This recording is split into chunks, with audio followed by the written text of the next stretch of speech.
अस्सलाम वालेकुम व्यूअर्स, कैसे हैं आप? उम्मीद है कि आप खैरियत से होंगे।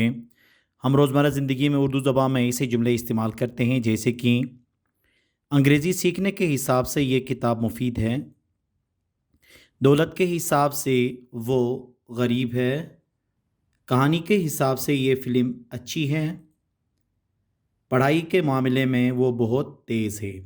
तो इन जुमलों में आप देखें के हिसाब से के साथ-साथ या के मामले में ये वाले अल्फ़ाज़ यहाँ पे इस्तेमाल हुए हैं। अब ऐसे जुमले जब आ जाते हैं, इनको जब हम इंग्लिश में ट्रांसलेट कर रहे होते हैं तो वो कौन-सा स्ट्रक्चर हम इस्तेमाल करते हैं, आज के इस लेक्चर में तफ़सीलन डिस्कस कर लेंगे। तो आइए लेक्चर शुरू कर लेते हैं।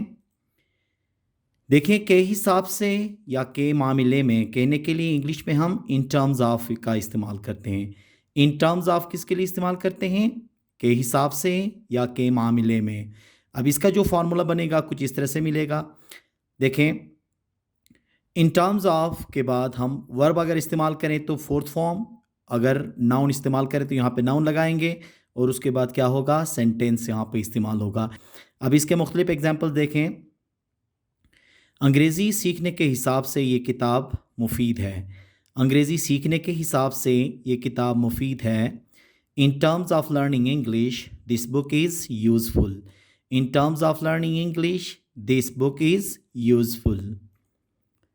दौलत के हिसाब से वो गरीब है। दौलत के हिसाब से वो गरीब है। In terms of wealth he is poor. In terms of wealth he is poor. कहानी के हिसाब से ये फ़िल्म अच्छी नहीं है। कहानी के हिसाब से ये फ़िल्म अच्छी नहीं है।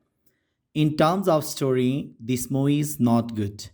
In terms of story this movie is not good. इसको हम इस तरह से भी कह सकते हैं, this movie is not good in terms of story भी कह सकते हैं। इसी तरह देखें, पढ़ाई के मामले में वो बहुत तेज़ हैं। पढ़ाई के मामले में वो बहुत तेज़ हैं। In terms of studies, he is very sharp. In terms of studies, he is very sharp. काम करने के मामले में वो बहुत सुस्त हैं। काम करने के मामले में वो बहुत सुस्त हैं। तो क्या होगा, देखें, in terms of working, he is very lazy. In terms of working, he is very lazy. तो हमने क्या पढ़ा इस लेक्चर के अंदर?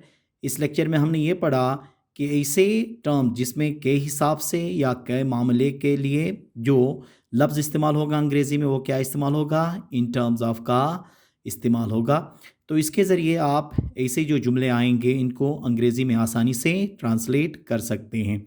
इसके प्रैक्टिस कीजिएगा, इसको ज़्यादा इस्तेमाल करें ताकि ऐसे जुमलों को ट्रांसलेट करने में आपको आसानी हो। उम्मीद है कि आज का ये लेक्चर आपको पसंद आया होगा। Thank you very much.